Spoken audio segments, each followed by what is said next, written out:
TLPH ng kakaiba. Ready silang maglabas para kahit papaano manalo din lahat ng lanes nila. Yeah. Kitang-kita ko rin na si Burrito ay nagre-review.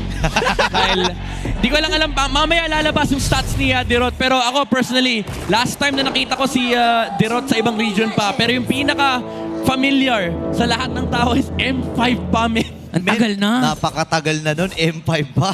Di ba, isipin mo yon. And masaya naman ako na nakakita tayo ng panibagong hero. Yeah. Magugulo na naman ang RG-han ito. Actually, alam ko nung MC may nag-Dirot. Nung yung wildcards. May mga panglason kasi talaga yung Dirot eh. Meron nga sa rank games nakakalason kapag nilagay mo yan sa jungle. Pero kung mapapansin natin dito, napo-force talaga ang mga heroes, especially kapag binubrus ko nila yung Zushin, parang baliktad kasi. Hindi mo pwedeng bulihin ang isang Zushin. Yeah, lalo ngayon na si Sanji ay may hawak na naman sa may river.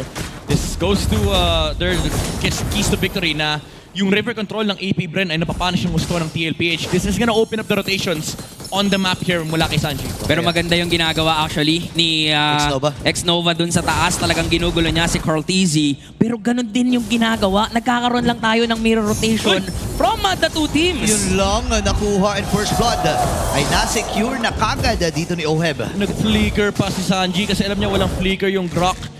Assuring na makukuha nila yung kill and masaya si Oheb. Yayaman na naman siya. Papaldo na naman, no? Napakaaga. Napapaldo dito ni Oheb. And for TLPH, okay yun. Na kahit nila papunta dun sa gold lane, definitely for Oheb, mas makakuha agad siya ng items dito. Meanwhile, sa baba, nakikita naman natin yung 1v1 matchup ni Lord JM versus kay Sanford. Medyo hirap din talaga ang isang Uranus. Yeah. Ano na ngayon medyo kalmado na yun kasi dati talagang durog na durog yung Uranus sa Dirot. Ngayon at least medyo mataas yung kanyang damage output. Kasi tumataas yung stacks pero si Shizu talagang puli sa gold lane. Yun nga lang, kaya lang kalahati kagad yung buhay ni JP dito. Kailangan na si Lord JP. Umabot si Sanford! Hindi tumama yung kanyang Abyssal Strike. Pero nandun yung Phantom Execution para kay James Punks at makatakas lamang doon sa naging gulo na isinimula ng TLPH. Pero pagong ay makukuha din nila. Ganda pala ng ultimate name. Abyssal Strike. Abyssal Strike. Thank you, Kuya Burrito. Spectre Step. Maraming salamat at naalala namin yan. Definitely, yung ina-expect natin na AP Bren na pwedeng makapanalo sa early game, baliktad yung nangyayari ngayon. Yeah. Kasi malaking X-Factor yung last pick dito. Oh, nice dodge! Oh no, pero may harang Kaya lang may siwang pala doon. Tama din yung traction pulse. Pero kalahati ang buhay ni Sanji, matibay din naman ito. JP ay nag-aabang din mula doon sa kanyang taunt. Pero ito naman, binabalibag-balibag na naman yung bato. Pinapatunayan talaga ni Sanji kasama siya sa listahan, men. Yung mga matapang na Zushin. Aray! Araw ko po. Aray, Uy, sa gitna! Ay, kaya lang, naiipin si Sanji. Wala na siyang pantakas. Even yung flicker, cooldown pa. Ngayon si JP ay nandito rin sa gitna. Tumama yung Spear of Destruction. Pero hindi naman nag-go ang AP Bren. Nakikita natin dito na tansyahan lang din talaga sila and they're really maximizing the overextension. Kung meron ba silang nakikitang naliligaw, yun yung tinatry nilang i-punish. Forcing, of course, the spells. Even sa baba, for Sanford, gusto niya lang din talagang iparamdam dito kay Lord JM, pre, lamang ako sa lane. Oo. Pero yung Lancelot, medyo payapa yung kanyang paggalaw sa mapa from the rotation sa main mid lane. Pero top lane though. Okay, nagamit si Zaman Force, kalahati yung buhay ni Zishu, pero makikipagsabay nata siya. Grabe! Oy, wait lang. Si Oheb ay nakatakas din lang with that dash. Pero si Carlito, kalahati ang buhay. Aqua ay nagmamatsyag din lamang. Nakacharge yung kanyang Tectonic. Nakacharge yung kanyang traction pulse pala. Pero si Sanji ay lalayo, walang magkakamatayan. At kakalmahan lang muna. Kalmado pa talaga sila ngayon. Pero nakikita natin na nagpapakita sila and anytime ready kasi silang sumapak. Lalo si Shizu, kilala talaga ito sa liga natin. One of the lane bullies in the gold lane. Pero si Lord JM, binubuli ni Sanford at ni Sanji. Ayun na, binitbit at di na yung Sansan Duo. Pero sa Xnova ay sasama na rin. Puprotektahan lamang ito si Lord JM. Spear of Destruction, hindi tinamaan. Itong si James Pax. Nakanakaw sila ng purple buff. Kaya si Xnova, kailangan tumakbo. Habulin natin din ni Sanji. Mabuti na lamang ay mabilis ang kanyang movement speed. Sanford and Sanji, the Sansan Duo ay nakaharang. Same with Daddy JP. Pero na Tornos, nadal siya yun. Kaya lang, wala na atang makakapigil pa sa pagbuha ng turtle dito ni Carlito. Malinis para sa Team Liquid. Grabe yung pag-zone out na ginagawa dito ng bawat isa. Yeah, Ultra Box mula sa TLPH. Ang malungkot na nakaw pa ng SOD. yung purple buff. Purple. Para kay Oheb, papaldo talaga. Paldong-paldo, no? Ang malupit pa, nasa kanila pa yung turtle. Normally, ang Oy! nirereklamo kasi niyan na, hindi niya nga nakukuha ng farm, hindi pa nakukuha yung turtle. Pero ngayon, walang irereklamo si Oheb kasi nakukuha nilang lahat. And this is the Dairot's return. Last time na nagamit yung Dairot was 505 days ago pa in MPL Philippines Season 13 pa yan. By Flap TZ on April 27, 2024. Ano yan MPLPH stats. MPLPH. Okay. So, ang tagal na nun Taga isa't kalahating taon na. Ating taon. Isipin mo yon. Napakarami ng mga naganap at nangyari. Pero masaya pa rin naman tayo na makakita ng bagong hero dito sa Season 16. Total, uso naman na yung mga lumalabas sa bagong hero. For example, yung Nathan kahapon na nilabas din naman dito ni Oheb, di ba? Ganyan ang ganyan ang trip ng TLPH. Madalas yan lagi, madalas. Lagi yan. Lagi. Si Sanford lalapit sa akin, sabihin niya, abangan may bago namin. Ay! Lagi silang may reading ilabas na bago. Oo. Di ba? Kasi we're talking about kanina na puro kay James Punks yung mga bago eh. So, naiingit din dito yung Liquid. Kami din kaya, di ba? Pero para sa mga manonood especially sa mga mag-rank games, practicein nyo muna. Maawa kayo sa mga kakampi nyo. Pawang professional lamang. Oh, yun nga. Sa baba. Naku po, nabang pa si James Yan. Paano ko usually gagawin? Wow! Kaya naman siya Uy, uy, uy! Pero nakuha pa rin ni Sanford yung kill. Ababa ng buhay niya dito. Carlito, tatakas na din. Alam nila na masyado makunat din si Roger pero walang makunat kay Sanford. Nagamit na rin kagad yung consecration and the flicker. Pero hindi ata siya tatantanan. Hindi kita tatantanan. Sabi dito ni Sanji. Bibidbidin si Lord JM. Torre lamang nagiging target dito ng tatlong miyembro mula sa TLPH at magiging matagumpay yun. May trade din sa gitna. Pero successful pa rin sa depensa dito si JP. Ay naku, inabutan si Carlito. Makakatakas ba siya? Hindi! Wow! Si Aqua tatapos sa kanyang buhay. Sa pamamalat din ata. Nakabawi din naman. Dalawa para kay Aqua. Pero isa lamang ang kanilang napatay. Sumasayaw, Oheb ay sasama na rin. Lord ay ibibigay na muna dito ng AP Bren at wala silang magagawa para protektahan yun. Tindi men, ang ganda ng huli talaga. X marks the spot mula kay X Nova. Tectonic charge. Nakita niya kasi nag-traceless yung YSS. Even though umabot yung SOD ng Moscow. Parang maganda sana yung setup ng TLPH kaso ang problema, nandun din si Shizu. So tapat ang gold lane, lamang ang AP Bren kasi timing ngayon nung Harit. Hindi na caught off guard ang AP Bren doon. Na-caught off guard nga ang Liquid. Initiations din talaga no, yung nagkakaroon ng pagbabago dito, especially nagiging turn around ng events sa mga roamers natin. And for JP, hindi pa natin nakikita yung mga assist niya sa ngayon kasi sila yung nabubuli talaga ng AP Bren. Okay, wala naman sila mga minions dito. So safe pa rin ang Team Liquid Philippines. Si Shizu ay kailangan na rin umout. Pero ngayon makikita ata siya. Kailangan niya mag-dash out. Hahabulin ba sila dito ng TL? Sinaraduhan. Sarado. sarado Walang yung papasok sa walang papasok. Bawal humabol. Sarado yung bootcamp namin. Bawal ka bumalik. Sarado nga. Oh, wait lang Ito na bukas na. Round number 2 ata. Bibigyan si Shizu. Ayun na. Pero na-dash siya! Kaya lang din sa may pagdagit namin nangyayari din. James on versus 2. Pero si JP Boy pa rin. Kaya lang mapapatay siya dito ni Shizu. Ngayon si Oy, pinakabawi din ako ng Uy, sa likod! Hindi pwede, hindi ako kasama sa party. Tumbang apat para dito sa AP. At ang TLPH ay nagwawala. At kukunin pa rin yung Torre sa itaas. 4-4-1 trade. Yung ine-expect natin na nakakalaban ng AP Bren ngayon sila na. Yung talagang inaagresibo ng Team Liquid and even si Lord JM na pinakamakunat. Do mabubuhay pero kitang-kita natin ngayon na nahihirapan i-sustain ng AP Bren yung damage na nagagaling sa Liquid. Sobrang laking problema nitong Diro to. Even yung Lancelot kanina, akala niya kaya niyang munti niya mapatay si Cartesi however, kaso napa-double puncture siya si kay Sanford and sinustain siya nung Dirot and unfortunately tumumba kagad yung Lancelot. Partida, hindi pa siya dito naka brute force. Oo. Yung isang Dairot, di ba? Definitely kaya niyang i-sustain. At ang matindi pa doon, ang sinasalag niyang damage, damage ni Aqua. Pero partida, hindi pa sila nagkakatagpo ni Aqua. Yeah. Ang ano kasi doon is basta pakunatin mo lang yung Dirot tapos may kasama siyang Zushin. Kahit sino humarap pwedeng talunan ni Sanford. Grabe si Daddy JP, napakakunat to. Again, may mga listahan na naman ng kasalanan na nililis na dito ang AP Bren against Daddy JP.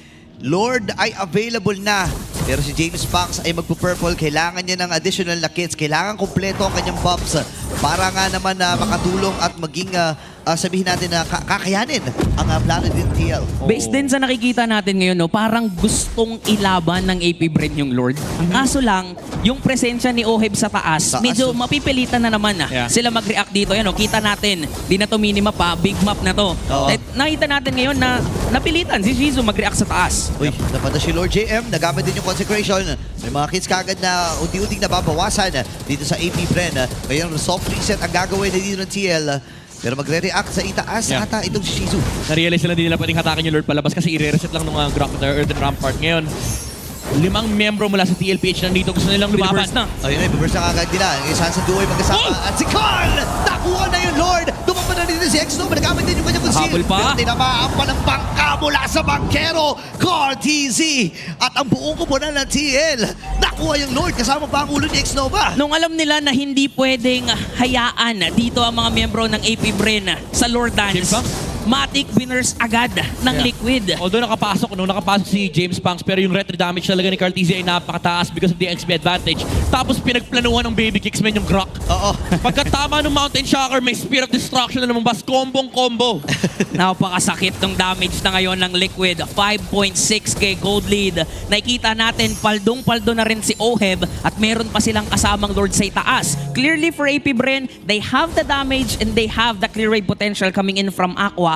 Ang kaso nga lang, habang tumatagal yung laban, baka mas mahirapan sila ng mahirapan kung sasabay lang sila sa current dito ng mga Old Gods. Ito na yung problema ng Kimi na nadagdagan pa. Lumabas na yung Blade Armor. Mula kay Sanford. Di niya na pwede barilin yung Dirot. Mahirap-hirap ito pero yung Lord, kakayanin ba ang depensa ng AP Bren? Parang hindi na nga ata dahil tuluyan na itong babagsak. Baba ng buhay ni Lord JM. Ngayon, transition natin sa may bottom. Ang sakit na mga spear. Mula dito kay Oheb. Makiklear naman na mabilisan yung minions doon. At least, top lane na base turret lang ang nakuha ng TL. Si Sanford sumaside quest pa, kinuha pa niya yung purple. Pwede mo bigay sa Zushin yun eh. Ayaw. Gusto niya siya muna yung bida kasi may bago siyang hero dito. And if we're gonna look at the EXP level, paldo na rin si Kuya Carl. 15 na siya dito. So talagang nakikita natin yung systematic approach ng TL hindi mabasa ng AP Bren. Ikaw ba, Midnight, paano ba nila gagawan ng paraan itong ginagawa sa kanila ng Liquid? Kailangan nilang ma-catch off guard dito yung TLPH. One, mapatay nila either si JP or si Sanford. Kaso ang dilemma kasi hindi na iniiwan nung Zushin yung mga frontliners niya. Especially with the ability to dash with the Crimson Beacon, tapos makapag-supply ng additional damage, lalo may hawak siyang Sky Piercer. So, all in all, for AP Bren, kailangan nilang makapag-punish ng mistake, but it's gonna depend if magkakamali yung TLPH, lalo na sa next na Lord na setup. Ayun nga knowing yung level ng mechanics and gameplay ng Liquid, magkakamali ba sila? Kailan ba sila magkakamali? Kasi parang ang kinu-cut off guard pa dito yung AP Bren. Yun nga nagamit din yung Mountain Shocker para dito kay Carlito. Alam mo, sobrang nakikita na natin palagi ito sa isang Yishun Shino. Kapag may pabuhay na Lord, nasa 40 seconds pa, gagamit agad ng Mountain Shocker para nga naman pagbuhay mismo ng Lord, meron ng uli at available na uli yun. Malay mo naman, dun sa unang attempt, makakuha pa sila ng kill, di ba? Importante kasi, lalo din sa MPL Philippines, nabuo na yung setup na 50 to 40 seconds pumunta sa kabilang side ng mapa. So yung Mountain Shocker na yun allows the Moscow to split push safely. Kasi once na lumabas yung vision, dun mo madedetermine, okay, for the next 20 to 30 seconds, pwedeng kontrolin ni Oheb yung baba and hindi pwedeng lumabas yung AP Bren. Now, they have it again. And tapos na yung slow push setup sa ibaba and meron ng Mountain Shocker. So this is gonna be hard for AP Bren. Hindi rin alam ng AP Bren meron bang si segue talaga kasi unlike kay Carl, wala naman silang pang vision And hindi rin man basta-basta makalayo dito si Xnova kasi pwede siyang i-punish ng Liquid. Pero ngayon na nakikita nila, this can be a possible Lord Dance. Unfortunately for AP Bren, malaya yung minions ng Liquid sa baba. Pero itatry yata nilang lumaban. Oo, susubok ata sila. Si Lord J may nagpakita na Aqua, nagamit yung kanyang traction pulse. Laban pa si Shizu. Dash in siya, pero napag yung Zaman Force. Medyo maaga yung Purify. At na Force ito, alam ng TLPH na may mga nababawas na kits para sa AP. Okay na okay yun para sa sa Liquid. Walang Purify dito. Itong si Shizu. Burst. Definitely pwede na nilang kunin at i-secure ang Lord. Tinatry ni JM sumilip. Ang kaso lang, ang daming harang. Hindi sila makalapit kay Carl and Oheb sa likod. Hindi tumama yung Spear of Destruction. So pwedeng antahin muna ng Liquid. Sa yung parating na Lord pero si Shizu. Wala Wala pa. Pangalawang Zaman Umaamba lang Force. din. Pangalawang Zaman Force na hindi magamit ng AP Bren. Carl TZ, kanina inahabol niya yung Reynos. Sabi niya kay Baby Cake, sabi ko, take him into me mountain chakra ko eh. Okay. Dito mamaya SOD, Sanford daw! Oy, napag-flicker din. At nakaligtas doon si Sanford sa plano ng AP Bren. Lord ay nasa may bandang itaas at nagre-ready na ang Stampede, ha? Ready na silang pumasok dito sa base Shocker. ng AP Bren. Pero dinedepensahan pa rin. Ginagawan pa rin ng paraan ng AP Bren dito para hindi rumagasa at hindi basta-basta makapasok ang Liquid. So clearly, hindi totally na-maximize ng Liquid yung Lord. Okay. Pero may Lord Wave pa naman na paparating din sa mid and bot pero they have to play it safe. Kakalmahan muna nila dito. And then, alam din kasi ng TLPH na simula nung nakuha nila yung Lord, walang sabihin natin, walang clear path doon sa mid and bottom. So, hinayaan na muna nila at least kahit paano lamang sila at nakakuha din naman sila ng mga resources sa paligid ng AP. So, para sa kanila, okay na yun. Yeah, humahabol yung Lancelot sa farm though. So, yan yung kailangan tignan ng TLPH. Pagdating sa late game, hindi ganun kataas yung reliable crowd control nila versus James Banks. Siguro pag nahuli ng Unbreakable, that's probably the biggest potential setup kasi pwede mong ilatag yung Spear of Misery mula kaya Oheb.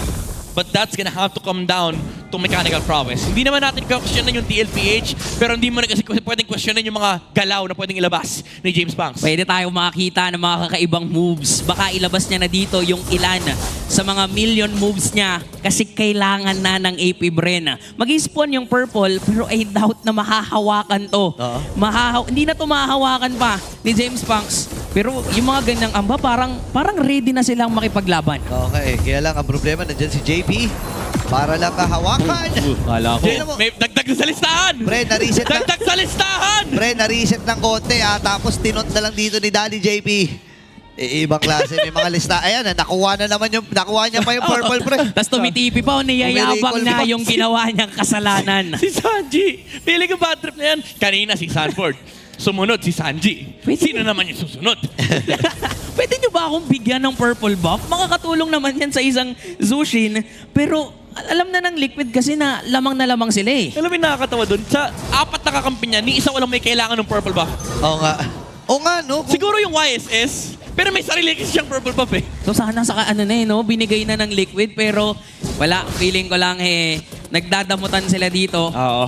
Pagalingan na lang din talaga sila. Parang di mo rin naman kayata kailangan yan eh. Yeah. Akin na lang to. Hindi na 5v5 bilaban nila, men. 5v5, B1, B1, B1, B1. Oo, nakawan pa tinatry nila sino kaya mas maraming makakasteal na objectives dito. Pero since nakakahabol na yung AP Bren, lumalaban na rin sila. Sumisilip na rin si Nova. Pero kailangan pa rin niya maging maingat dyan sa mga ganyang silip. Kasi pwedeng dun magsimula ang stampede ng Liquid. Nakita sa taas itong si Shizu. Maaaring go signal ito para sa TLPH. Nag-push lamang itong si Shizu. Ngayon, available na rin Hunter Strike para kay James Banks. Kompletos regados na ang kanyang kits. At ang TLPH ngayon, hahatakin na muna yung Lord at hahawakan ni Carlito. Ganda ng silip dito ni JP. Nakita niya si Shizu. Hoy, Pero masakit na rin si Shizu. Hindi nila pwedeng iwan daw yung Lord. Kapag hinabol na si JP dito, iba first ni Oheb. Yung Lord, malabene cutie yung pwesto ni Oheb dito pang M4, nagtatago sa harap ng Lord. okay, nakaharap lamang at nag-aantay lang siya ng pagkakataon. Available lahat ng mga ultimates dito ng TL at sa AP Bren, si Aqua lamang ang nagamit.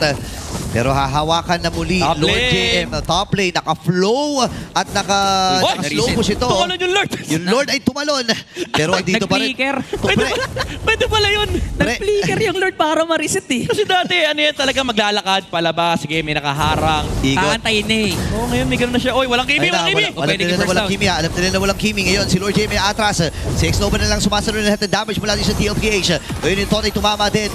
At si JP ay atras. Kalahati kanyang buhay. Tuloy-tuloy pa rin si Oheb dito. Bibit-bit si X-Nova. Base. Pero nagamit niya yung Tectonic Charge. Base. Kaya lang walang tinamaan. Yung base dito ng AB Bren. Nakipagsabayan na ang TLPH. Meron pagkatamot na kasama. Sanford na baba ng buhay. Kailangan pa si James dito. Pero yung Tornos, ang kikitil sa buhay ni Sanford. Mamamaalam din siya sa kamay ni Sanji na nakakadalawa na. Tumama yung Spirit Destruction. Ilalaman pa din ni Oheb. Damang sila pagdating sa numero. At Aray! mamamatay si Savage! Dito. Mania para kay Sanji. At opisyal na Savage para kay Sanji.